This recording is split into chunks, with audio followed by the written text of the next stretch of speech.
بھی اس کو گناہ ہوا، چونکہ جب کر رہا تھا تو اس وقت اس کی نیت ارادے کے اندر یہی چیز تھی کہ وہ کسی اجنبیہ کے ساتھ ایسا عمل کر رہا ہے، تو اگرچہ بعد میں پتہ چلا کہ وہ اجنبیہ نہیں تھی بلکہ اسی کی ہی منکوحہ تھی، تو اب اس کو اس پر گناہ ہوا۔ اور اگر وہ کسی عورت کو سمجھ رہا تھا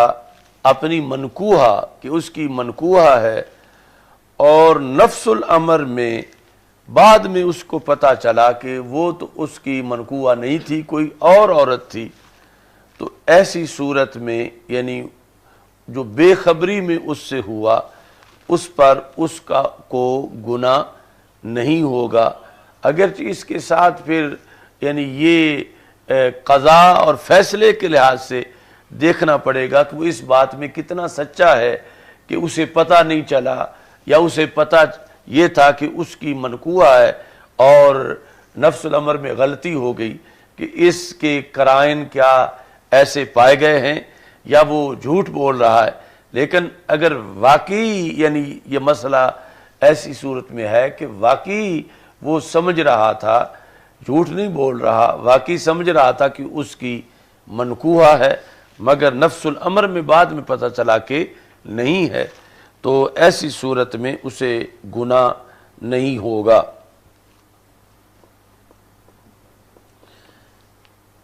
اسی طرح مثلا شراب کے بارے میں ہے کہ ایک بندہ ایک مباح چیز جو ہے پینے والی اس کو شراب سمجھ کے پی رہا ہے، یعنی اس کا عقیدہ ہے اس کے بارے میں کہ یہ معاذ اللہ وہ شراب پینے لگا ہے، لیکن بعد میں پتہ چلا کہ وہ شراب تو تھی نہیں، تو وہ تو ایک مباح مشروب تھا، تو اب ایسی صورتحال میں اس کو شراب پینے کا ہی گناہ ہوگا اگرچہ اس نے ایک مباح چیز پی ہے۔ اور دوسری طرف اگر وہ سمجھ یہ رہا تھا کہ مباح چیز ہے، 100% اس کا یہی عقیدہ تھا، لیکن نفس الامر میں وہ مباح نہیں تھی، وہ شراب تھی، تو ایسی صورت میں اسے گناہ نہیں ہوگا، جبکہ فیصلہ کرتے وقت یہ چیز یقینی طور پر معلوم کی جائے گی کہ واقعی جو وہ کہہ رہا ہے اس قول کے اندر وہ سچا ہے کہ اسے مباح ہی سمجھتا تھا، اور غلطی یہ ہوئی کہ وہ نفس الامر میں مباح نہیں تھی۔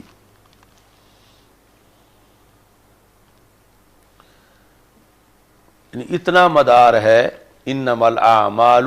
بالنیات کا۔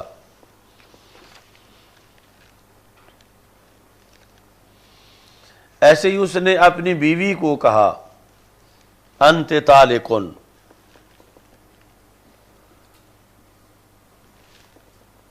بیوی کو انت طالقن کہا، یعنی نفس الامر میں تھی بیوی اس کی، لیکن وہ گمان کر رہا تھا یہ کوئی اجنبی عورت ہے، مثلا کمرے میں اندر تھی اس کی بیوی اور اس نے اسے اجنبی سمجھ کے یعنی نفس الامر کے اندر اجنبی سمجھ کے اپنے گمان میں جو غالب اس کا گمان تھا، تو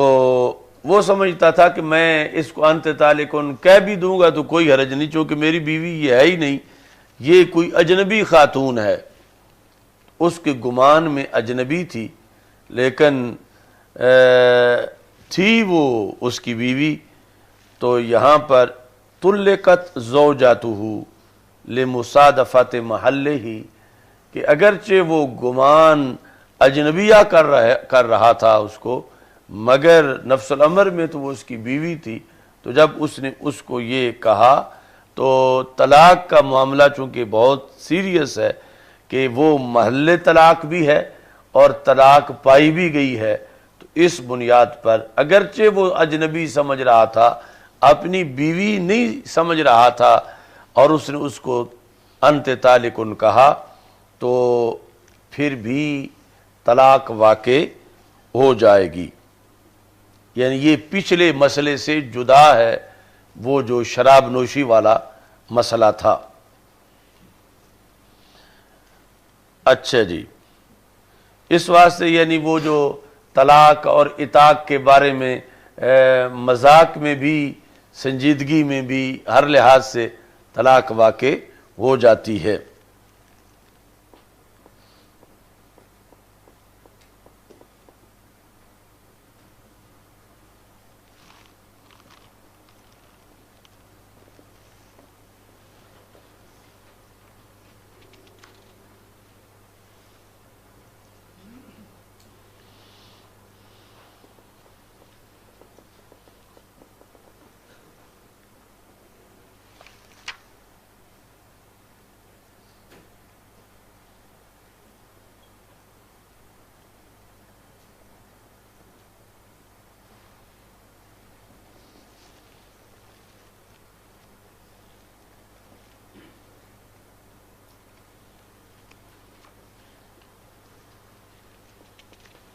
اور یہ نیت کا ہی کردار ہے کہ مسند ابی یعلا میں حدیث شریف ہے کہ قیامت کے دن رب ذوالجلال حافظہ کو کہے گا. حافظہ، حافظ کی جمع وہ فرشتے جو کہ اعمال لکھتے ہیں. اللہ تعالیٰ ان کو کہے گا اکتبوا لعبدی کذا و کذا من الاجر، کہ میرے بندے کا یہ ثواب بھی لکھو، یہ بھی لکھو، یہ بھی لکھو. یہ رب ذوالجلال کرامن کاتبین کو فرمائے گا. یا جو روزانہ کا عمل ہے یا ہفتہ وار جو اوپر فرشتے رجسٹر میں سارا ریکارڈ ہر بندے کا رکھتے ہیں، تو ان سے جن کے پاس پوری زندگی کا ریکارڈ اس کا ہے، ان سے اللہ تعالیٰ فرمائے گا کہ اس کے فلاں عمل کا اتنا ثواب لکھو، فلاں کا اتنا لکھو، فلاں کا اتنا لکھو. مثال کے طور پر زندگی اس کی تھی 70 سال اور بالغ ہونے کے بعد اس نے مکمل نمازیں پڑھی ہوئی تھیں، لیکن اللہ تعالیٰ فرماتے اس کی 1000 سال نماز لکھو. تو وہ فرشتے کہیں گے کہ ہمارے پاس تو ریکارڈ میں ہے ہی نہیں، یعنی اس نے تو پڑھی اتنے سال ہیں، یہ ہمارے ریکارڈ میں موجود نہیں ہے. اکتبوا لعبدی کذا و کذا من الاجر فیقولون ربنا لم نحفظ ذلک عنہ ولا ہوا فی صحفنا، کہ نہ تو ہمارے رجسٹروں میں لکھا ہوا ہے، نہ ہمیں ویسے یاداشت میں ہے کہ اس نے کبھی یہ کام بھی کیا ہو جس کا آج تو اسے ثواب دینے لگا ہے. فَيَقُولُ، تو اللہ فرمائے گا إِنَّهُ نَوَاهُ، إِنَّهُ نَوَاهُ، اس نے اس کی نیت کی تھی. اور وہ جو پہلے سبق میں گزر چکا ہے، نیت المؤمن خیر من عملہ، خیر اس لحاظ سے بھی ہے کہ عمل تو کریں تو پھر ہوتا ہے،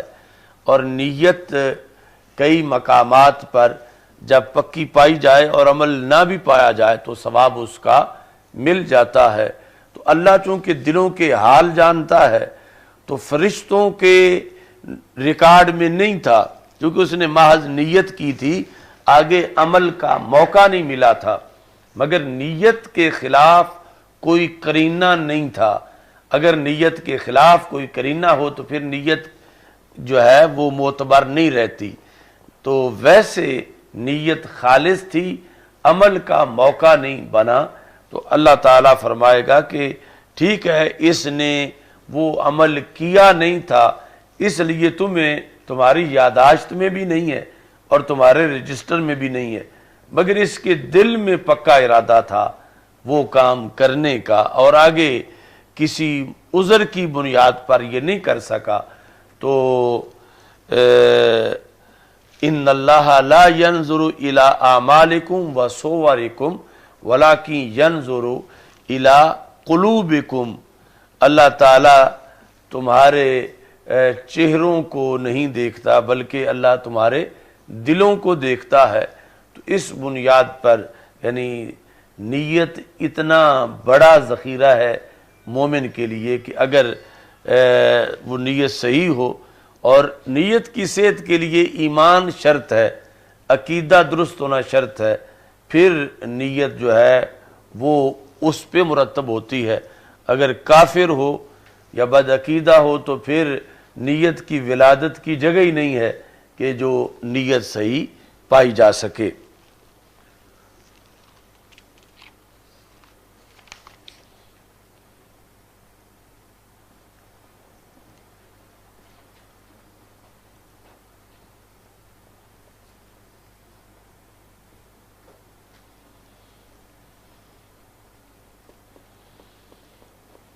وَإِنَّمَا لِكُلِّ امْرِئٍ مَا نَوَىٰ، ہر بندے کے لیے وہ ہے جو اس نے نیت کی۔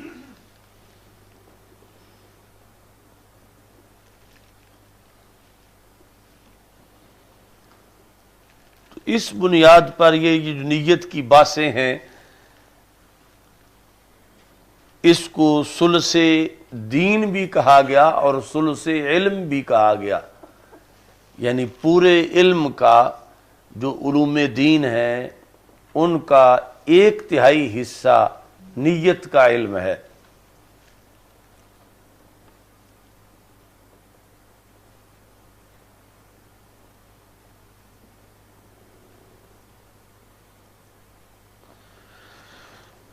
اچھا جی،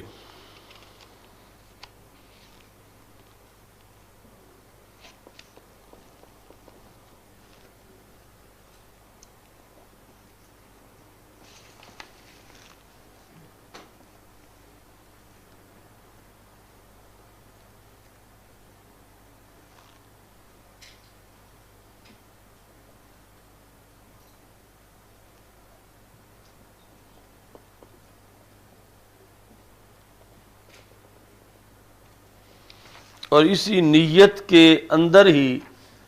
پھر آگے شرک خفی، ریا جو ہے اس کی بھی مداخلت ہے، اور اس کی وجہ سے پھر یا تو عمل کا ثواب گھٹتا ہے، یا صرف گھٹتا ہی نہیں بلکہ مٹ جاتا ہے، کہ مثلا 100 نمبر ملنے تھے، گھٹنے کا مطلب تو یہ ہے کہ 80 ملے، 50 ملے، 30 ملے، مٹنے کا مطلب ہے کہ ایک بھی نہیں ملا۔ اور تیسرا کہ اگر بہت زیادہ ملاوٹ ریا کی ہو جائے تو پھر اس پر عذاب بھی ہوتا ہے، یعنی ثواب کی بجائے پھر عذاب ہو جاتا ہے۔ تو یعنی عمل صالح کی روح نیت ہے کہ عمل صالح خود ضامن نہیں کہ بندے کو اس کی وجہ سے نیکی ملے، چونکہ عمل صالح مثال کے طور پر نماز ہے جو شرائط سے پڑھی گئی ہے، اس کے اندر یعنی کپڑے پاک ہیں، وقت بھی ہے اس نماز کا، منہ قبلے کی طرف ہے، قرات قیام سب کچھ ہے، لیکن نیت میں فطور ہے۔ نیت میں فطور یہ نہیں کہ بندہ بت پرست ہے اور پڑھ نماز رہا ہے، وہ تو ویسے اس نماز کا آغاز ہی نہیں ہوگا جب تک کہ کلمہ نہیں پڑھے گا، تو ہے کلمہ گو۔ آگے یہ ہے کہ نماز پڑھنے میں اس کے دل کے اندر یہ چیز داخل ہے کہ کاش کہ نماز پڑھتے ہوئے میرے کوئی محلے دار آ جائے کہ جو مجھے دیکھ لے کہ میں نماز پڑھتا ہوں، یا کاش کہ اس وقت یعنی یہ وہ ارادہ لے کے یہ پڑھ رہا ہے مسجد میں جا کر یا کسی جگہ پہ کہ کوئی مجھے دیکھے اور مجھے کہے کہ یہ تہجد گزار ہے، یہ نفل بھی پڑھتا ہے۔ تو اب یہ جو صورتحال ہے، یعنی باقی ساری چیزیں صحیح ہیں، ارکان میں، شرائط میں، واجبات مستحبات میں کوئی کمی نہیں، لیکن نیت میں یہ چیز ہے تو اس کی بنیاد پہ یعنی نماز کا ڈھانچہ صحیح مکمل پائے جانے کے باوجود آگے 3 صورتیں ہو سکتی ہیں کہ یہ عمل سہل اتنا جامع، ایک کہ اس نیت کے فطور کی وجہ سے نماز کا ثواب گھٹ جائے، دوسرا کہ بالکل ختم ہو جائے مگر عذاب نہ ہو، تیسرا کہ بجائے ثواب کے عذاب ہو جائے۔ تو اتنا بڑا یعنی نیت کا دخل ہے عمل کے اندر کہ اگر اتنی یعنی اس میں دل میں یہ ہے ہی نہیں کہ اللہ مجھے ثواب دے اور یہ نماز میری قبول ہو، بلکہ 100% یہی ہے کہ مجھے لوگ دیکھ لیں اور لوگ مجھے نمازی سمجھیں، تو اب یہ بندہ مجرم قرار پائے گا کہ اس نے اللہ کے بجائے لوگوں کی رضا کو، خوشنودی کو پیش نظر رکھا۔ تو یہ وجہ ہے کہ وہ جو حدیث ہے مشکات اپنے مسلم شریف میں 3 لوگوں کا حال، ایک ان میں عالم دین ہے، ایک ان میں بظاہر شہید ہے جہاد کے اندر اللہ کے راستے میں، اور ایک وہ ہے کہ جہاں پتہ چلتا ہے کہ دین کے لیے پیسے کی ضرورت ہے وہاں جا کے پیسہ دیتا ہے۔ تو قیامت کے دن رب ذوالجلال ان سے پوچھے گا، مثلا عالم سے پوچھا کہ تجھے تو میں نے دنیا میں بھیجا، پیدا کیا، صحت دی، تو بتا تو نے میرے لیے کیا کیا؟ تو ہر عالم کی یہ بات نہیں، ایسے ہی ہر مجاہد کی یہ بات نہیں، اور ہر صدقہ و خیرات کرنے کی والے کی یہ بات نہیں، لیکن کچھ معاذ اللہ ایسے ہوں گے جن کی یہ بات رسول پاک صلی اللہ علیہ وسلم نے بیان فرمائی۔ تو عالم کہے گا، یعنی علماء سے بعض عالم جن میں یہ چیز پائی گئی کہ وہ کہے گا کہ اے اللہ میں نے تو زندگی وقف ہی تیرے لیے کی ہوئی تھی کہ زندگی کا کچھ حصہ میں نے پڑھنے میں گزارا اور بڑی مشکل سے میں نے پڑھا، یعنی دور دراز کا سفر کیا اور میں نے گھر چھوڑا، اور اس کے بعد میں پڑھ کے بھی فارغ نہیں بیٹھا، پڑھ کے میں پڑھاتا رہا، اور اتنے میں نے علماء تیار کیے، اتنی کتابیں لکھی، اتنا میں نے دین پھیلایا، تو میں نے تو نے مجھے بڑی نعمتیں دی تھی، تو میں نے بھی آگے حق ادا کیا کہ زندگی میں نے کوئی کاروبار نہیں کیا، کوئی تجارت نہیں کی، کوئی میں نے موج میلہ نہیں کیا،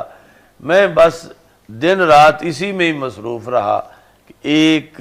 زمانہ پڑھنے میں اور دوسرا زمانہ پڑھانے میں، اور اسی میں میری موت آ گئی،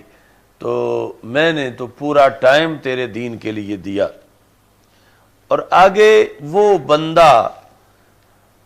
یعنی یہ اس نے واقعی سب کچھ کیا ہوا تھا، لیکن معاذ اللہ نیت میں فطور تھا۔ اگر نیت میں فطور نہ ہو تو یہ زندگی ایک روشن ترین زندگی ہے، لیکن اس بندے کی نیت میں فطور تھا، تو اللہ تعالی قیامت کے دن اسے کہے گا کہ تو جھوٹ بولتا ہے، میں تجھے جانتا ہوں، اس وقت بھی جانتا تھا جب تو ابھی طالب علم تھا، اس وقت بھی جانتا تھا میں تجھے جب تو فارغ ہو کے پڑھا رہا تھا، اس میں کوئی شک نہیں کہ تو نے دین کا علم حاصل کیا اور تو نے پڑھایا، لیکن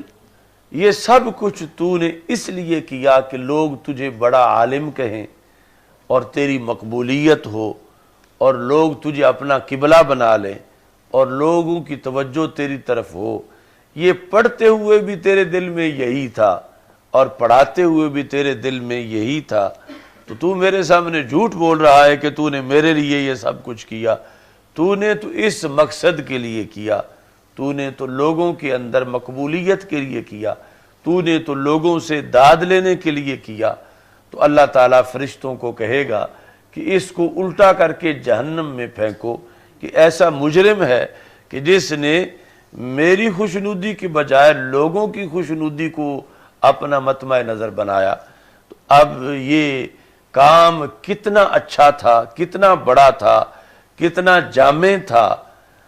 اور اس میں کوئی فراڈ بھی نہیں تھا کہ یہ سارا کام بوگس ہو، نہیں، حقیقت میں تھا، مگر نیت کا فطور جو ہے اس کی وجہ سے نہ پورا ثواب ملا اس کام کا، نہ آدھا ملا، نہ یہ کہ چلو ثواب نہیں تو کوئی گرفت بھی نہ ہو، بلکہ ایسی گرفت ہوئی کہ اسے الٹا کر کے جہنم میں پھینکا گیا۔ تو اتنا یعنی بڑا دخل ہے نیت کا، اور پھر اتنا ضروری ہے کہ نیت کا محاسبہ کیا جائے، نیت کی تلاشی لی جائے، اور یہ کہ روزانہ ایک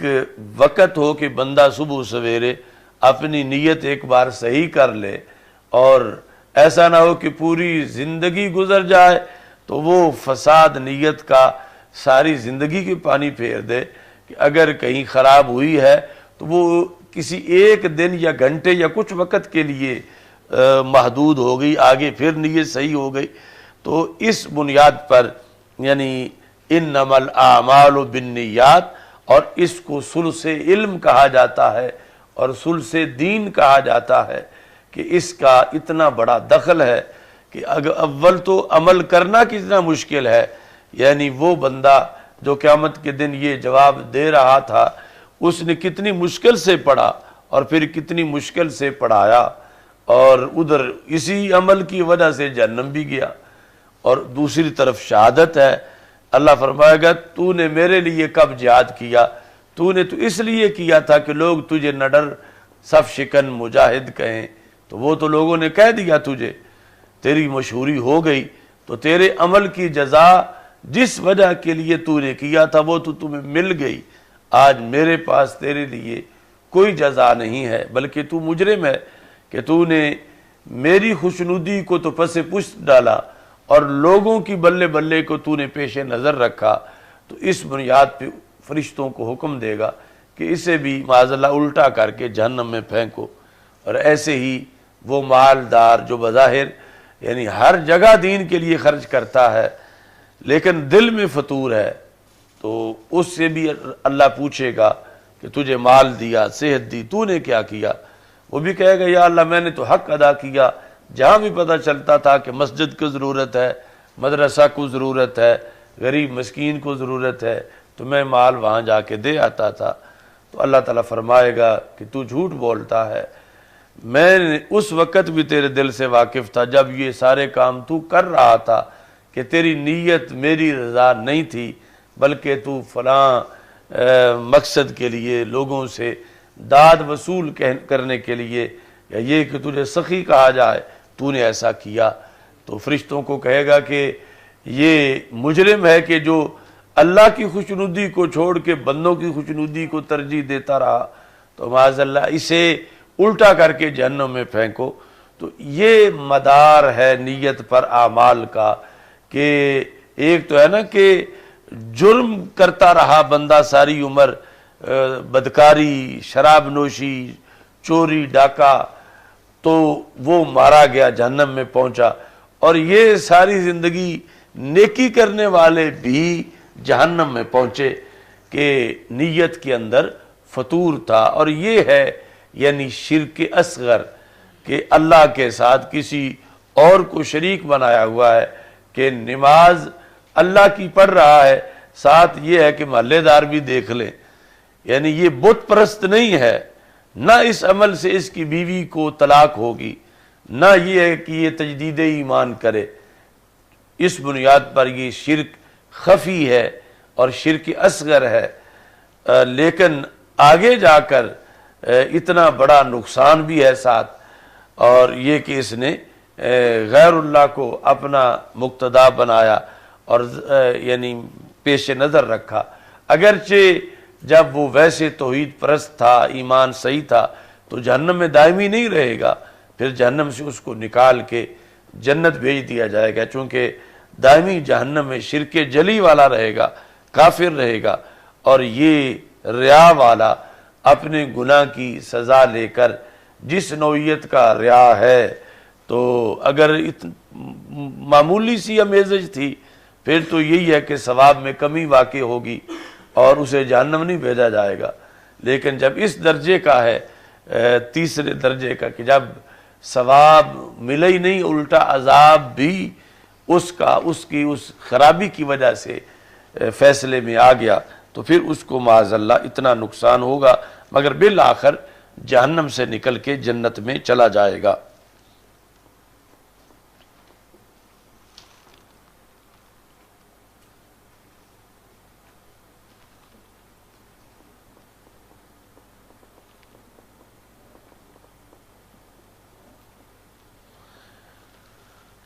باقی ہجرت کے بارے میں کل آپ نے پڑھا لا ہجرت بعد الفتح، اور اس میں یہ کہ فتح مکہ کے بعد ہجرت نہیں، مکہ مکرمہ سے. باقی اسلام کے اندر جو ہجرت ہے اس کی 5 قسمیں ہیں. ایک ہے ہجرت حبشہ، کہ جب کفار نے صحابہ کرام رضی اللہ تعالیٰ عنہم کو اذیت دی اور انہیں رسول پاک صلی اللہ علیہ وسلم نے حبشہ کی طرف ہجرت کر جانے کی اجازت دے دی. دوسری ہے ہجرت مکہ مکرمہ سے مدینہ منورہ کی طرف.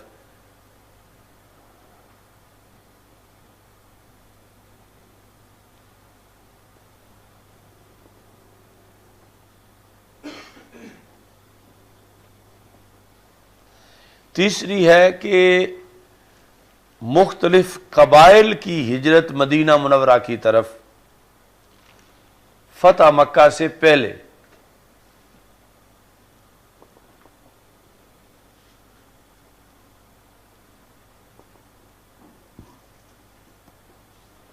یعنی اس ہجرت کا مقصد یہ تھا کہ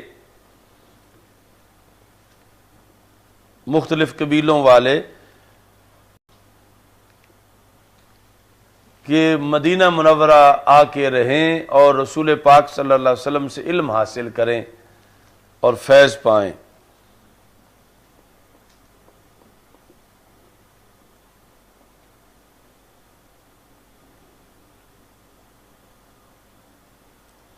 چوتھے نمبر پر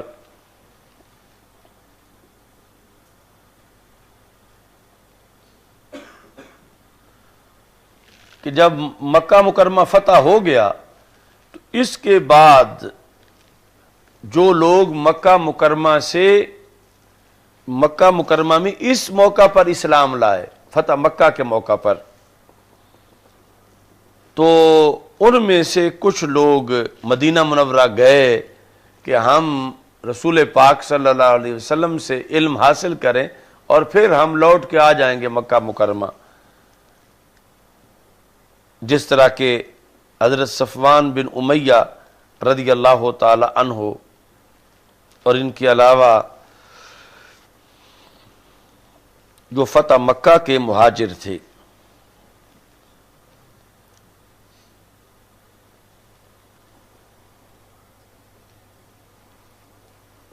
پانچویں نمبر پر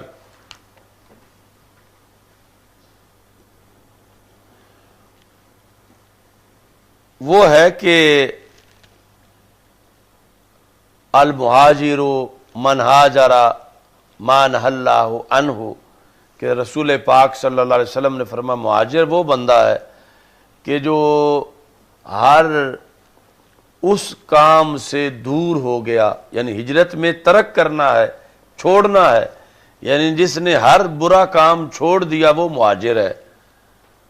ہر برا کام، گناہ کی ہر وادی سے جس نے علیحدگی اختیار کر لی وہ مہاجر ہے، اور اس مہاجر کو اہم ترین مہاجر کہا گیا ہے.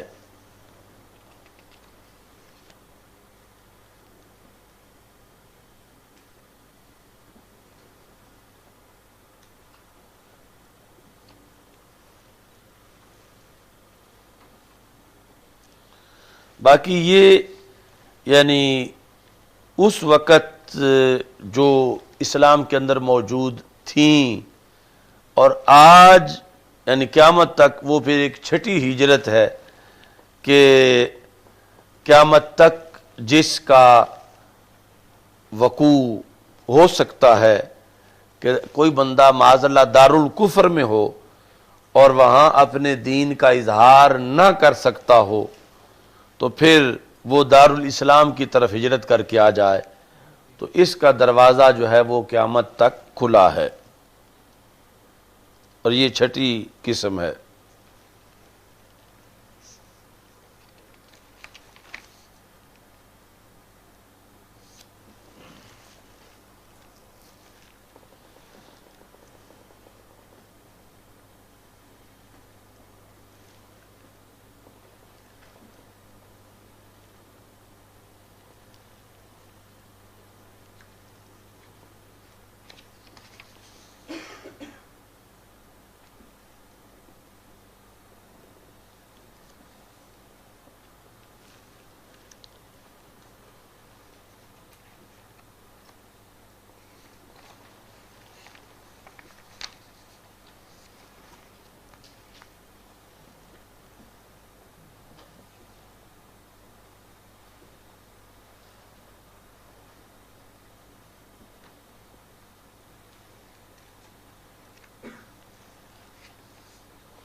تو من کانت ہجراتہ الی اللہ ورسولہ فہجراتہ الی اللہ ورسولہ،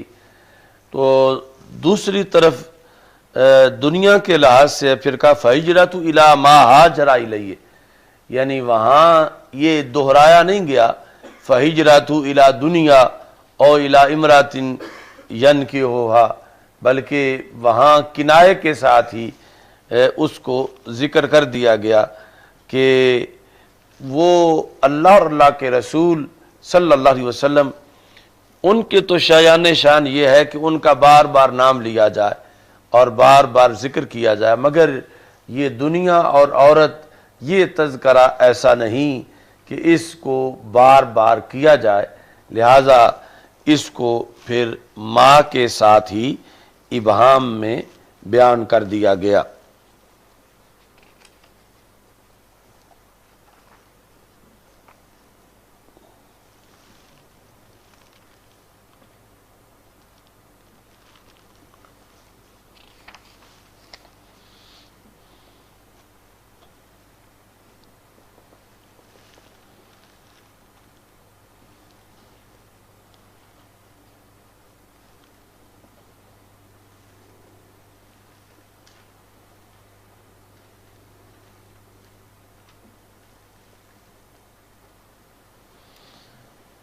امام شافعی رحمۃ اللہ علیہ کا قول ہے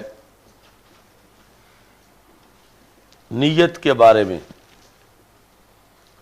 اور اس حدیث کے بارے میں انما الاعمال بالنیات، ان هذا الحدیث يدخل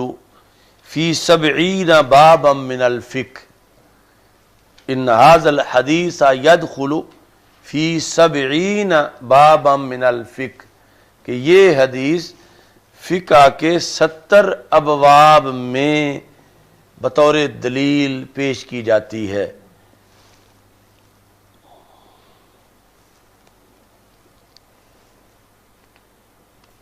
اور اس کا 70 ابواب کے اندر دخل ہے۔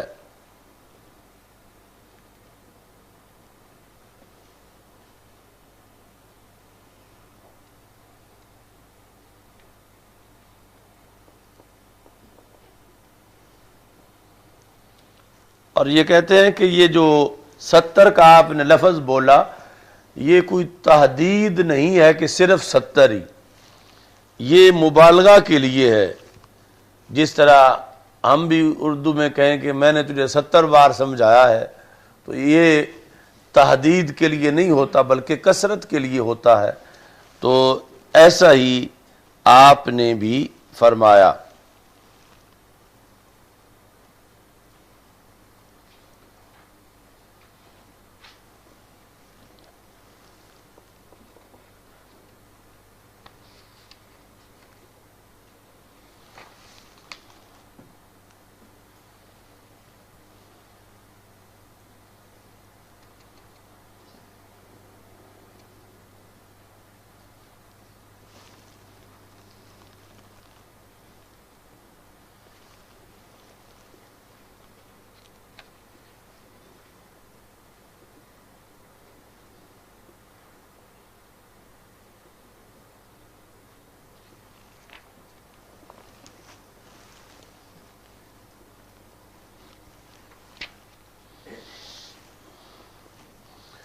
تو یہ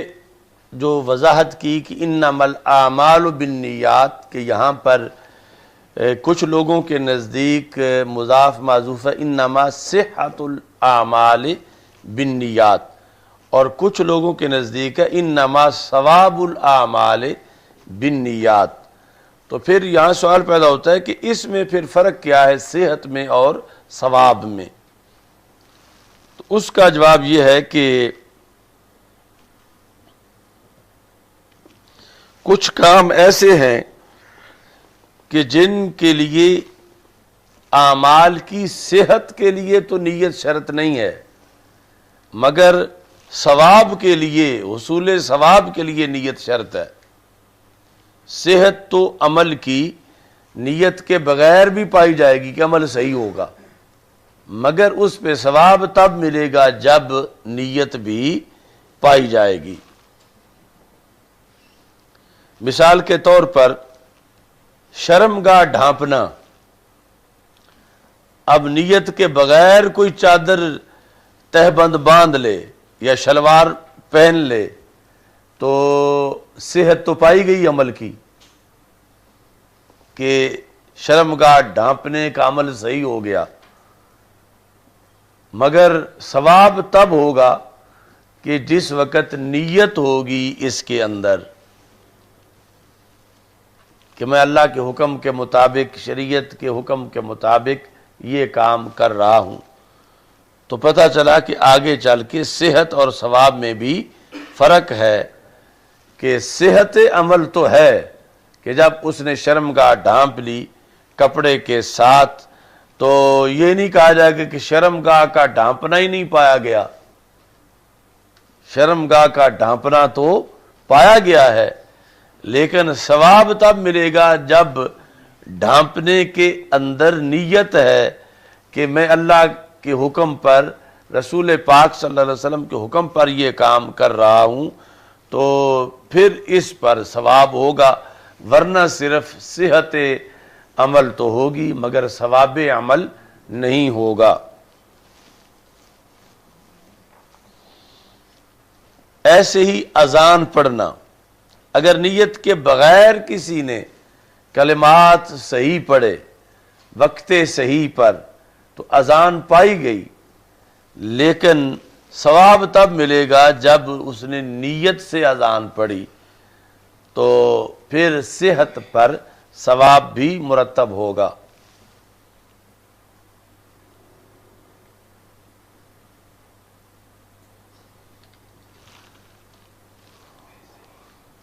ایسے ہی مدرسہ بنانا، اگر کسی کی نیت نہیں ہے تو یہ نہیں کہ اینٹ نہیں لگے گی، دیوار نہیں بنے گی، لنٹر نہیں ڈالا جائے گا، تو صحت عمل تو پائی جائے گی مگر ثواب تب پایا جائے گا کہ جب اس کے اندر نیت صحیحہ موجود ہوگی.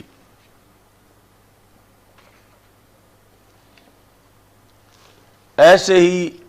کلاس میں آ کے پڑھنا، حضور مجلس علم،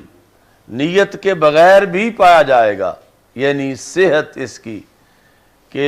یہ نہیں کہ جس کی نیت نہیں ہے یا نیت غلط ہے کہا جائے کہ یہ دارالعلوم میں حاضر ہی نہیں ہے، تو حضور کی صحت پائی جائے گی مگر ثواب جو ہے اس کا مدار پھر نیت پر ہے کہ جب نیت صحیحہ ہے تو پھر ثواب ملے گا، ورنہ معاذ اللہ ثواب نہیں ملے گا.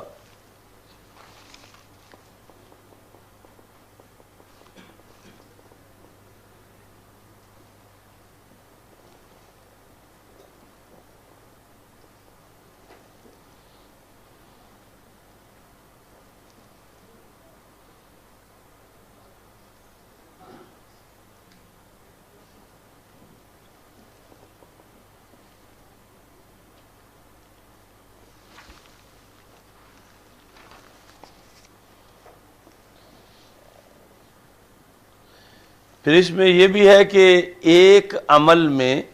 متعدد نیتیں کی جا سکتی ہیں، صحیح نیتیں، اور پھر ایک ہی عمل پر متعدد نیتوں کی بنیاد پر متعدد اعمال کا ثواب بھی مل سکتا ہے۔ عمل ایک ہے کرنے میں، مگر عمل 10 ہیں ثواب میں۔ مثال کے طور پر یعنی ایک بندہ مدرسہ میں آیا پڑھنے کے لیے، یعنی مثلا جن کی رہائش لاہور میں ہے تو گھر سے وہ نکلا ہے کہ میں مدرسہ میں جا کے سبق پڑھوں، ساتھ اس نے یہ بھی نیت کر لی کہ میں مدرسہ میں جاؤں تاکہ پتہ چلے کہ کون سا ساتھی بیمار ہے اور کون سا تندرست ہے، تو اگر کوئی بیمار ہو تو میں اس کی عیادت کروں۔ اب عیادت کی نیت بھی اس نے ساتھ کر لی۔ ساتھ یہ ہے کہ اگر کوئی ایسا ہو کہ جس کو کھانا کھلانے کی ضرورت ہے تو میں جاؤں تو پھر حالات کا پتہ چلے گا تو میں اس کو کھانا کھلاؤں۔ ساتھ یہ ہے کہ میں مدرسہ میں جاؤں تو مجھے اس وقت جو مجموعی حالات ہیں اہل سنت کے یا ملک میں مسلمانوں کے یا دنیا میں، اس کے بارے میں مجھے کچھ آگاہی ہو، یا یہ کہ میں مدرسہ میں جاؤں تو مجھے تعارف ہو کہ کون کون سی اچھی کتاب مل سکتی ہے، وہاں سے ظفر کے پاس سے میں کتاب لوں۔ اب مثال کے طور پر اس نے 5 نیتیں کر لیں، تو اب عمل تو ایک ہے کہ وہ چل کے آیا ہے، اس ایک عمل پر جب نیتیں 5 ہیں تو 5 قسم کے ثواب اسے ملیں گے نیت صحیح ہونے کی صورت میں۔ اگر اسی عمل کے ساتھ 10 نیتیں کر لے تو 10 ثواب ملیں گے، 10 قسم کے۔ ایک یہ بھی وجہ ہے نیت المومن خیر من عملہ، کہ عمل تو ایک رہتا ہے، نیتیں کئی ہو سکتی ہیں، یعنی اسی ایک عمل کے لیے، اور اسی ایک عمل پر پھر اس نیت کے مطابق ہر دوسرے نئے عمل کا ثواب بھی مل جاتا ہے۔ اچھا جی،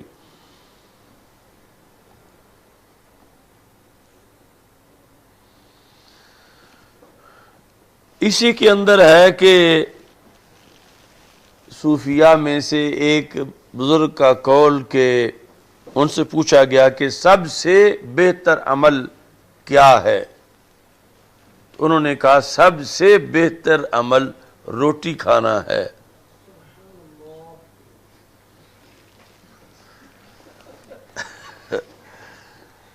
تو اس سے ان پر کچھ سے پوچھا گیا کہ یہ روٹی کھانے کی کیا فضیلت ہے کہ آپ کے نزدیک سب سے بہتر عمل روٹی کھانا ہے؟ یعنی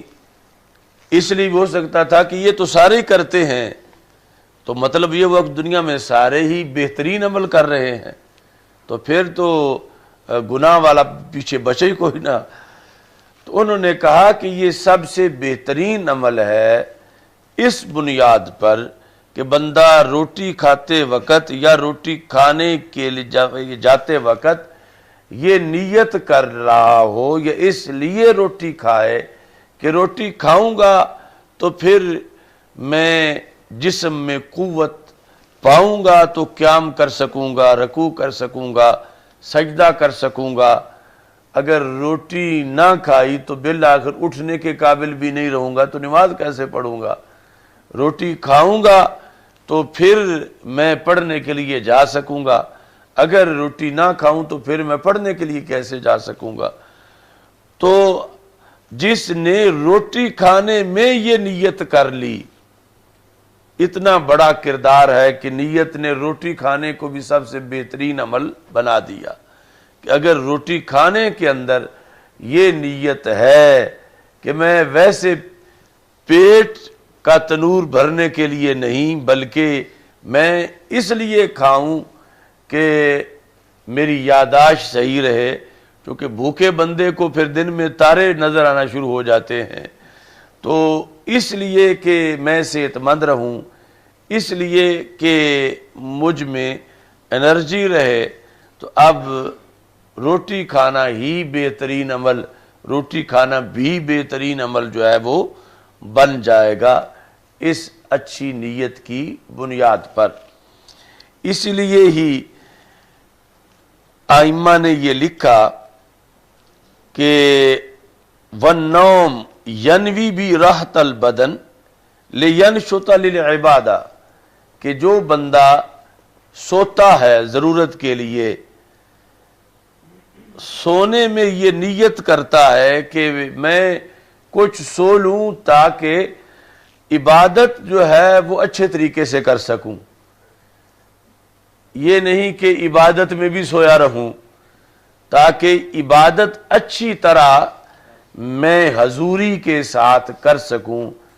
غفلت نہ ہو عبادت میں، تو میں کچھ وقت سو لوں۔ تو اب سونے کے اندر جب یہ نیت ہے تو پھر سونا بھی عبادت ہے، تو